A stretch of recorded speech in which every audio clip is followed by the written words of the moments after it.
The Ann Arbor Newshawks. 3 men bringing you stories behind the news, back-page stories that should be in the headlines, the stories under the covers, the stories that reveal the muck under the rake in our town. Chance Langford, Beaumont Vivant, and Jacques Labatte. 3 men hoping to make a difference. Each having earned his badge of honor, the Newshawks are there for you, Ann Arbor. I'm Chance Langford. And I'm Beaumont Vivant. In our first story tonight, we're going to look into the controversy that has led the University of Michigan Exhibit Museum of Natural History to remove the popular dioramas that depict Native American life. Put up in the 1950s, the dioramas have come under attack from Native American groups who argue that they are dated and depict an entire culture with tiny figures in small boxes. Also, the groups complain that there is no context, as the dioramas appear alongside fossils and prehistoric animal bones. The museum's first attempt at compromise was a modest shift in the signage to subtly change the diorama's educational message. We've now learned that the museum will have new dioramas that better depict Native Americans' role in American history and will also show contemporary Native American culture, including such things as recognition in sports and running local businesses. In a related story, another exhibit museum diorama is causing controversy. The diorama entitled 10 Million Years Ago in Northwest Nebraska is being challenged by a senior citizens group from Northwest Nebraska. They are complaining that it falsely stereotypes Nebraskans, fails to depict the entire Nebraskan culture, and they point out that there hasn't been a saber-toothed tiger sighting in Nebraska for over a century. In a compromise to better show Nebraskan culture, the diorama will be changed to show dinosaurs walking 2 by 2 onto an ark. For the last story tonight, we've decided to open the mailbag and sift through the tons of letters we've received from you, the viewers. What's on your mind? And the main question is, what's going on with the Stadium Boulevard Bridge? As you know, the bridge has deteriorated to the point where the city has been forced to tear out a section and limit traffic to only 2 lanes. Let's go out to Jacques Labatte for an update. Thanks, Beaumont. I'm here on State Street under the Stadium Bridge. City officials are telling us that the delay in rebuilding is due to a lack of funding. City officials have been looking to the state of Michigan for money as part of a cost sharing for infrastructure projects. As a result of state budget constraints, the state has responded to our request by sending the city 2 cartons of duct tape.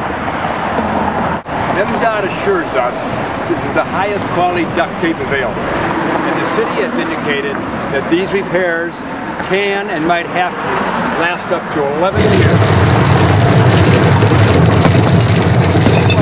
I'm out of here, boys. So did the city drop the ball in dealing with the bridge problem? Emphatically no, say our sources at City Hall. They say that during hard times it's important for the city to put the dollars where they're most needed, and that the bridge project is moving up the priority list. For example, they point out that the city nailed down a 3-year, $340,000 contract with a consultant that will work with the city on management of the greenbelt around Ann Arbor.